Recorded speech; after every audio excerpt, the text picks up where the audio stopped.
I am Heidi, and this is Cast On Another. It's a knitting podcast. And, as I set out to do this, I thought to myself, does the world really need another knitting podcast?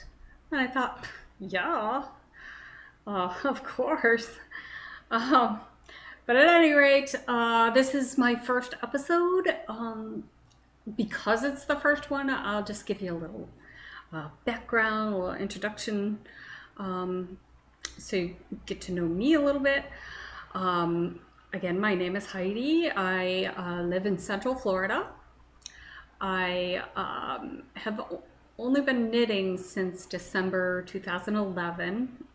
I took a class at my local knitting store, or local yarn store, I should say.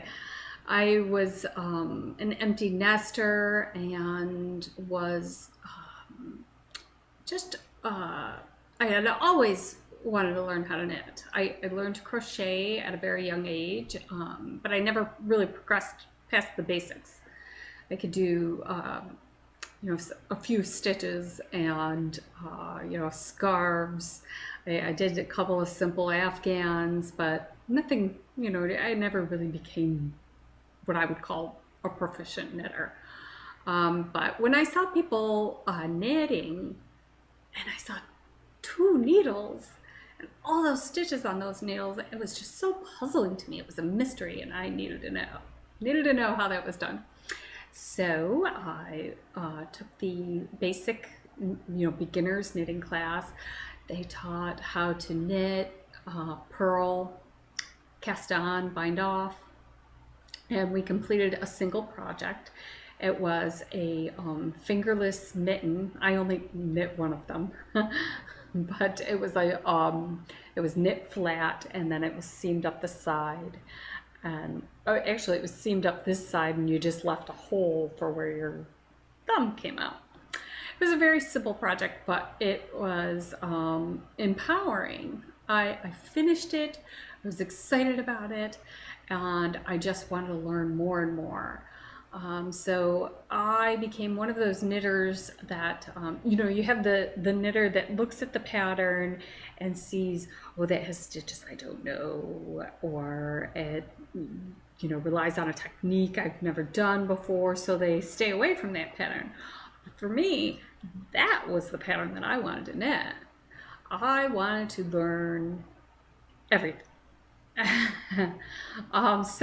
Like in my first year, I was just gobbling up new stuff. I learned cables and lace and brioche and double knitting, and I just tried everything I could get my hands on. And now I'm not as interested in learning all of those techniques as I have matured a little bit in my knitting. And believe me, I have a long way to go. I'm by no means an advanced knitter. I would consider myself intermediate. But my emphasis these days are on trying to refine my knitting a little bit, to make my stitches look nice and even, to even out my tension. I'm really trying to do better on finishing techniques. I wish that there were more classes on that kind of thing. I think Craftsy might have a couple now, but at any rate, that's the background. So I will say that I am keenly aware that the quality of my video is not great.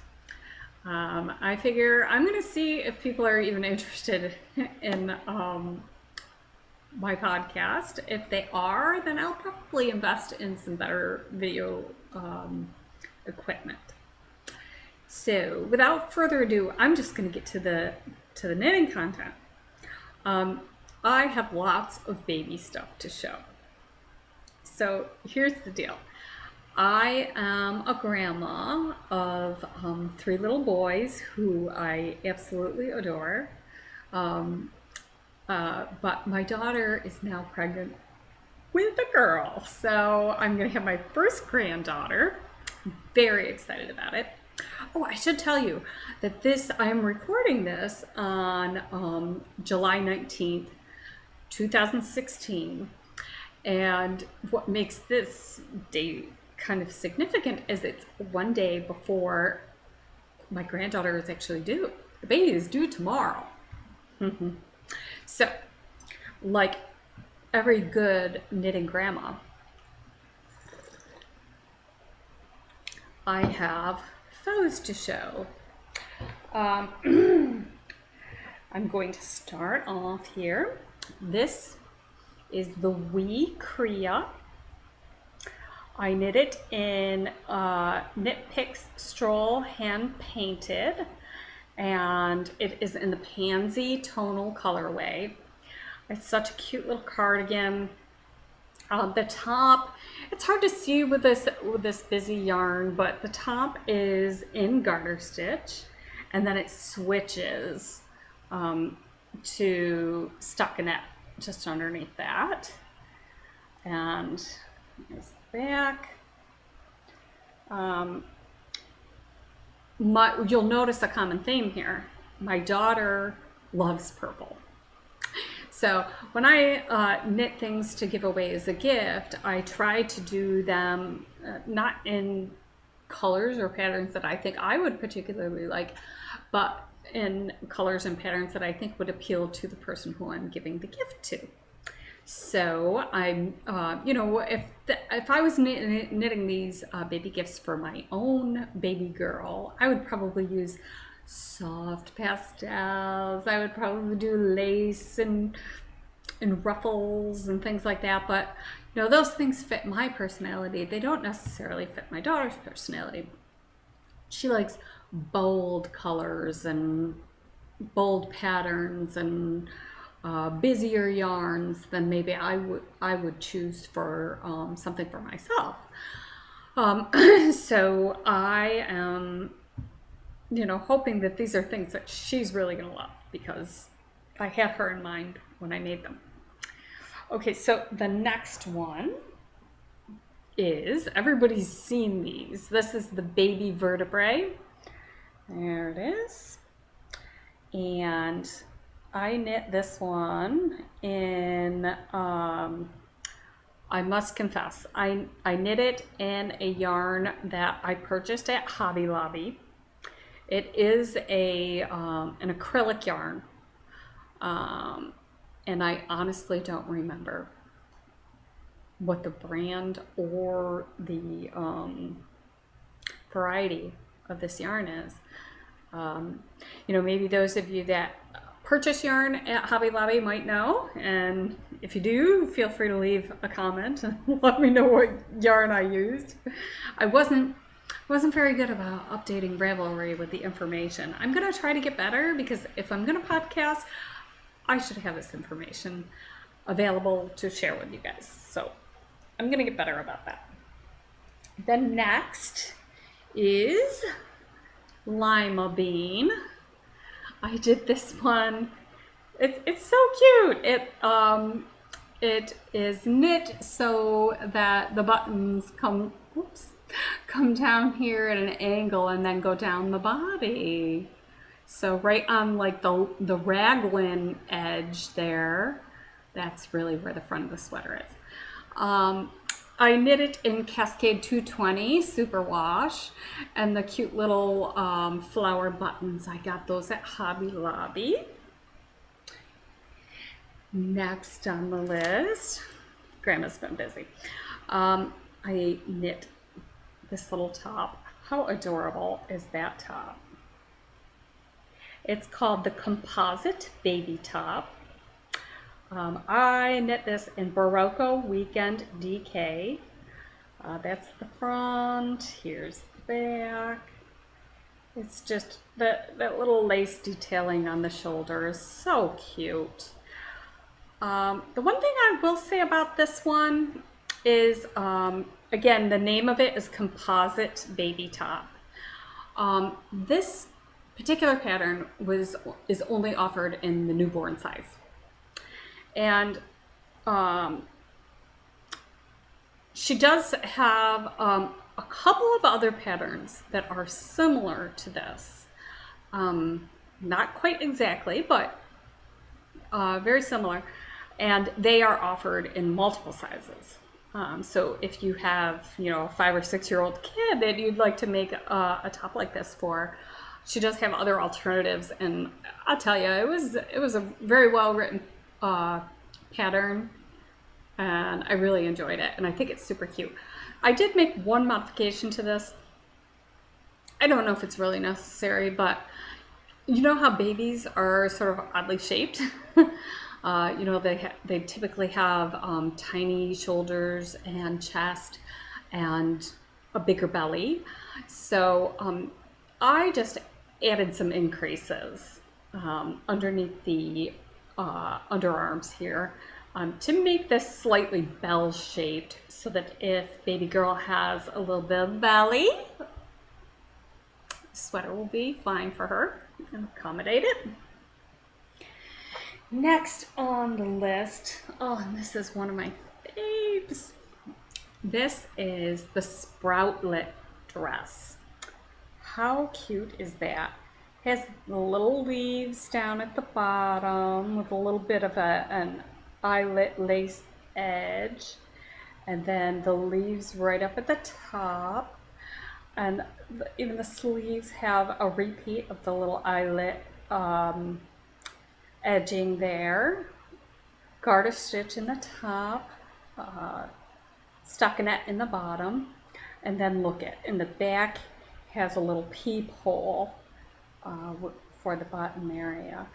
I am just in love with this little dress, and I cannot wait to see my granddaughter wearing it. I knit it in Knit Pick Stroll, hand painted, and it's in the blue violet tonal colorway.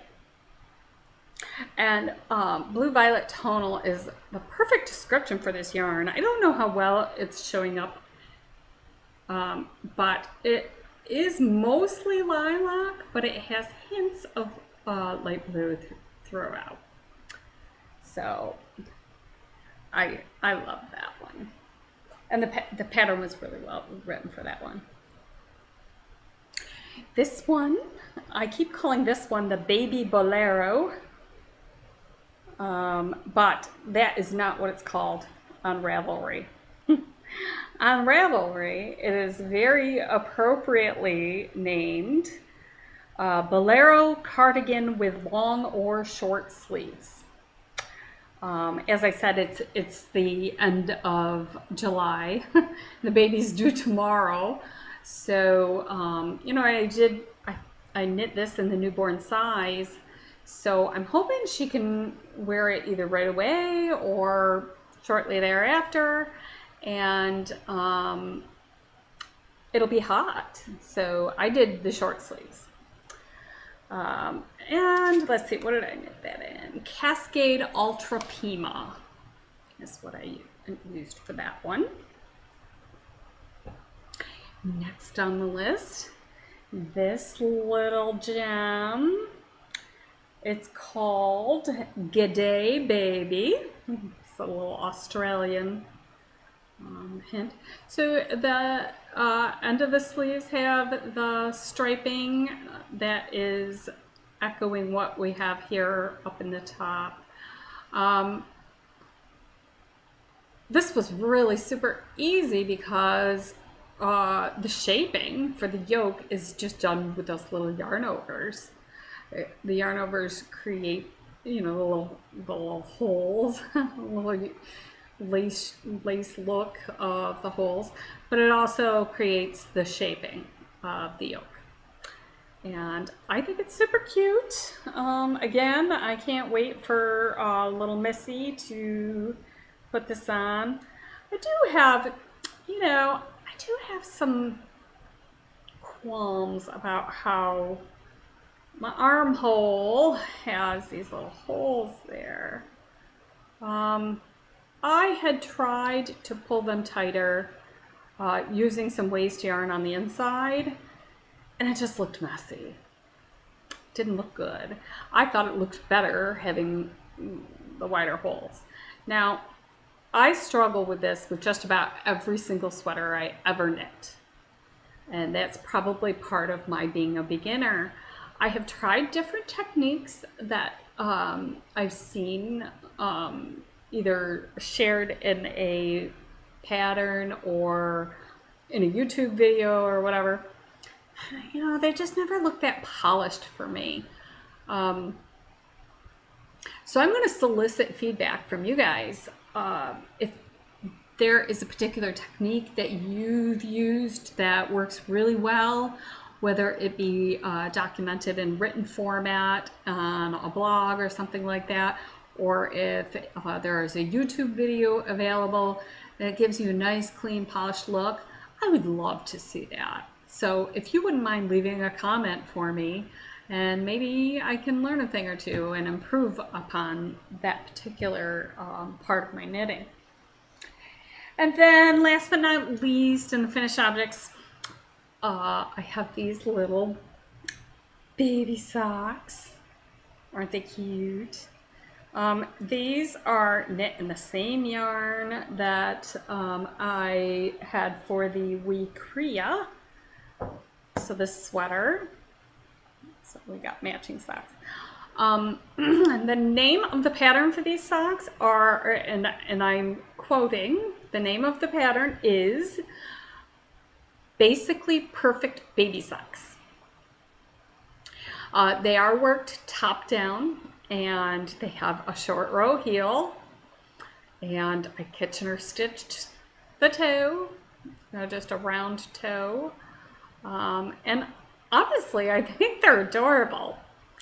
Now, the jury's still out on whether or not they are basically the perfect baby sock. That's quite the claim.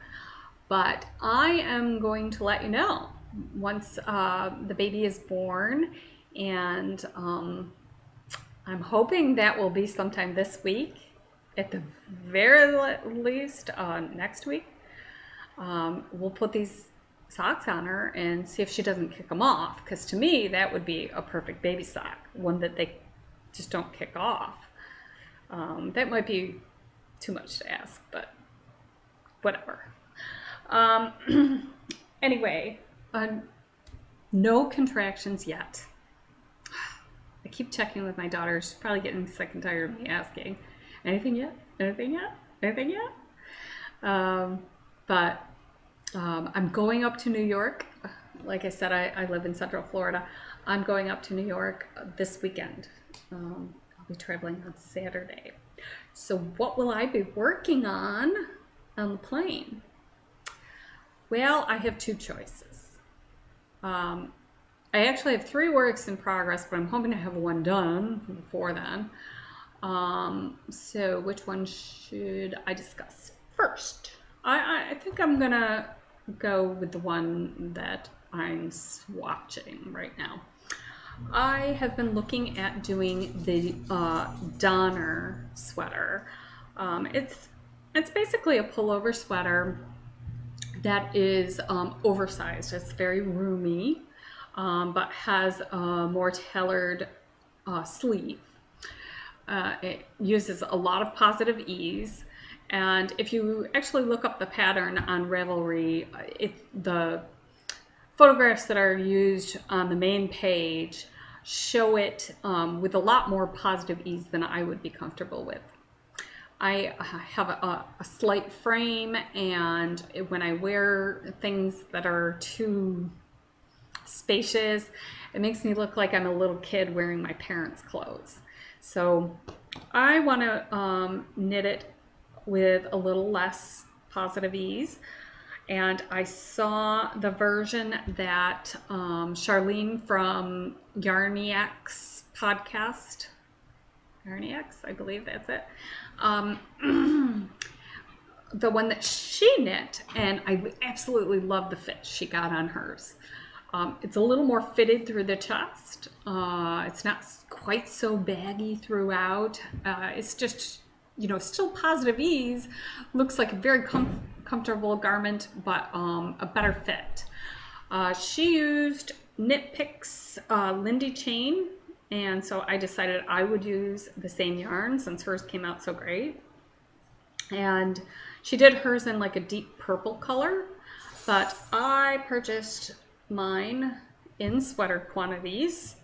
I got the colorway called Clarity. It is a very pale blue, but it's a little more saturated than what the camera is picking up here. Hopefully you can see it a little better there. So let me talk about the pain of that. I have been swatching. Here's, well, the other thing is knitting with this yarn, it feels like I'm knitting with waxed dental floss. It feels just like that. And the fabric feels like it's knitted with waxed dental floss. But when you wash and dry it, like I did with these swatches, it actually comes out quite nice, and it feels good on your skin. It's not like super soft, but you can tell that it will be very breathable and comfortable. I think it'll make a nice garment. So despite the fact that it's so yucky knitting with it, I'm going to persevere and try to knit this pullover in this yarn. The other pain point I'm having is that while I've been swatching, I'm not getting gauge. The pattern calls for a size 4 needle, but I'm not using the same yarn that the pattern calls for. So I looked at what Charlene used, and she's using this yarn, and she used a size 3 needle. Well, there's no way I can use a 3. I swatched using a 3, a 4, a 5, and a 6, and I still have too many stitches per inch. So I don't know. I might need a 7 or an 8 even in order to get the number of stitches that are required for this pattern. So I am still swatching. This is my swatch on number 8. This will shrink once I wash and dry it. You actually throw this one in the dryer. Speaking of that, I have to show you something else. I'll be right back. Okay, I'm back. I was a winner on a random drawing in the Knitworthy podcast, and what I won was this ruler from Ann Bud Knits. And when I won it, I had no idea how much I was going to love this thing. It has, I don't know if you can actually see it in the video, but you can kind of see it. You can see it, the white ones up against my china cabinet there. They have the little V's, like shaped like knitting stitches, and they have them in different configurations. And what you basically do is you just lay this on top of your knitting, and you find the set that matches the V's in your swatch, and it will tell you how many stitches per inch you're getting. This goes from 4 stitches per inch all the way to 9 stitches per inch, and it has the little stitch markings in a light color, so you could put it over a darker yarn, and they have it also in black, so you can put it over a light colored yarn and easily see how many stitches per inch you're getting. This is such a cool little ruler. Again, that's from Ann Bud Knits. She has a website, annbudknits.com. I love this thing. I think that if you bought one, you would love it too. Just saying.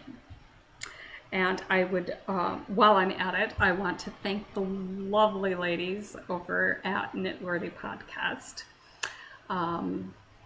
You guys, I've won a couple of contests through that random number generator that loves me, apparently. So I'm thankful for that. But I'm thankful in general just for your podcast because I really enjoy it. I look forward to new episodes. And I'll have you know that I typically don't wear makeup on a daily basis, but I thought, Bran and Linda, they always look so nice. They put forth an effort. I guess so can I. So I don't know if I'll always wear makeup for these episodes, but I'm off to a good start. Anyway, so I am still swatching for this, so we'll see if I ever get gauge. Anyway, so my other work in progress that I might possibly be working on the plane is my Whippet cardigan. Let's see. I'll try to hold this up. Here's the back and the front. The best I can show it. Okay, so it starts at the top in stockinette, and once you cast on stitches for the underarm, separate the sleeves, you start this simple lace pattern. It's actually very simple, very easy. You don't even need to have the pattern nearby to make progress on this. It's super simple. The body of this went very easy. At first, I was a little confused. When I started off, I had to do a provisional cast on, and then I knit in one direction, and then it has you hold the stitches on some waste yarn, and then put your needle back into the provisional cast on row and start knitting in the other direction. And that was the beginning of this button band here. And I think part of what messed me up was, if you can see this, the edge of this band has this cute little lacework band. It's just like a single column of lacework. It's the same pattern that's down here in the body, just it's a single column instead of multiple columns.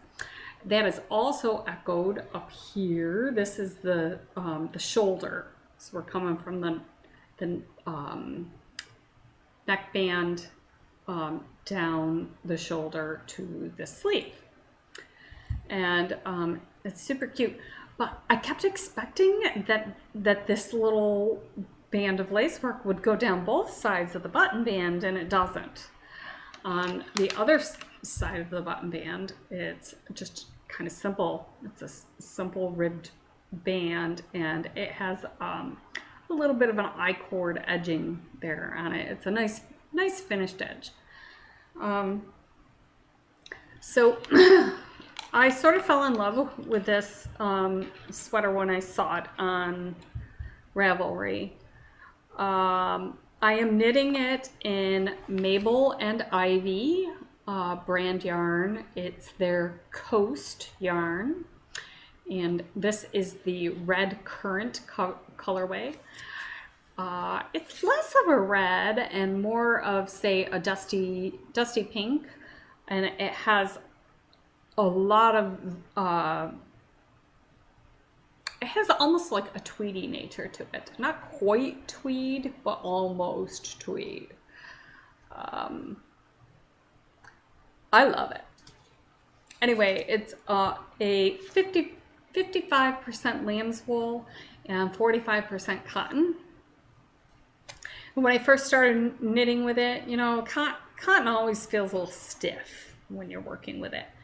And this felt just a little stiff. The lamb's wool helped for sure, but the resulting fabric is nice. It's a nice soft fabric, and it has decent drape to it. It's not too stiff like you sometimes get with cotton.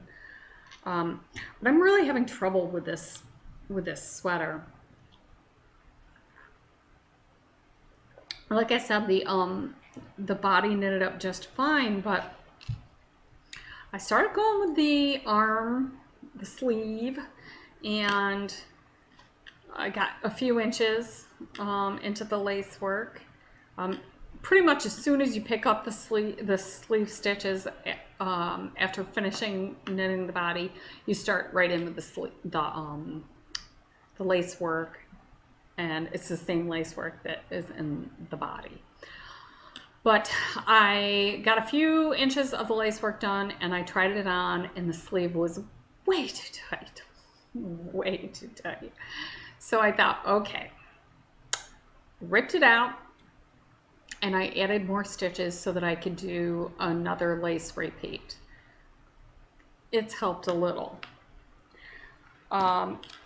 It is still pretty snug. I'll just try it on to show you what I'm talking about. Okay, you can ignore my adding needles here. But there's the sleeve. No, it doesn't have any, there's a little stretch to it, but that's pretty tight. And I'll stand up and show you. Another thing about this sweater is that it has this, kind of angled front. That is done using some short rows. I think that's a cute little detail. Anyway, I do love the sweater otherwise. I think I got a decent fit out of it. But it's the sleeve.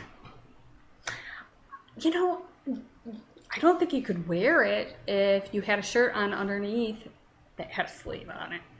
I mean, you'd have to wear a sleeveless shirt under it, like what I'm wearing today. So I don't know. I'm not sure what I'm gonna do. I think what I might do is rip it out again and go up a needle size and see if that will do the trick. If you have any suggestions for me, if you've tried different things that have worked really well in this type of a scenario, I'd love to hear it. Have you gone up a needle size and had it turn out right? My other work in progress, again, more purple for the Bambino. This is nearly complete. I'm in some tangled mess at the moment. Okay, it is the Room to Go cardigan. This is in Knit Picks Stroll Tonal. The purple color is Pansy, and this green is called Matcha, M-A-T-C-H-A. And so I've got, as you can see, the whole body done. I have the one arm completed, and this one I'm almost done with the striping, and then I'll have to finish the little green section here, and that will complete the knitting. I still obviously need to weave in ends, and I bought some cute purple buttons, pretty big purple buttons to go down the button band. But I don't know, is it me? I showed this to my husband and I said, I don't know, this sweater looks like something Hillary Clinton would have worn as a baby. It just reminds me of one of the jackets she would wear. Anyway, That will probably be the last thing I knit for the baby before she goes away. Or before she goes away, before I go away, before I head up to New York to meet her. She better be born before my return flight to Florida. Say a prayer for me. Hoping that I will be meeting my little baby girl. So that completes my finished objects and my works in progress, sort of. I do have a few works in progress that are probably more considered hibernating. They're off in other rooms, tucked away in closets and baskets and bags. Does anybody relate to that? Anyway, I am gonna throw this episode up on the internet. I'm going to see if anybody likes it. If you are interested in seeing more episodes, please let me know. If it isn't your cup of tea, that's fine too. If you have suggestions for things you think I should include, I'm definitely open to suggestion. I'm pretty green and raw here, and I'd love to hear what it is that you think I could do to improve. So until next time, cast on another. See you then.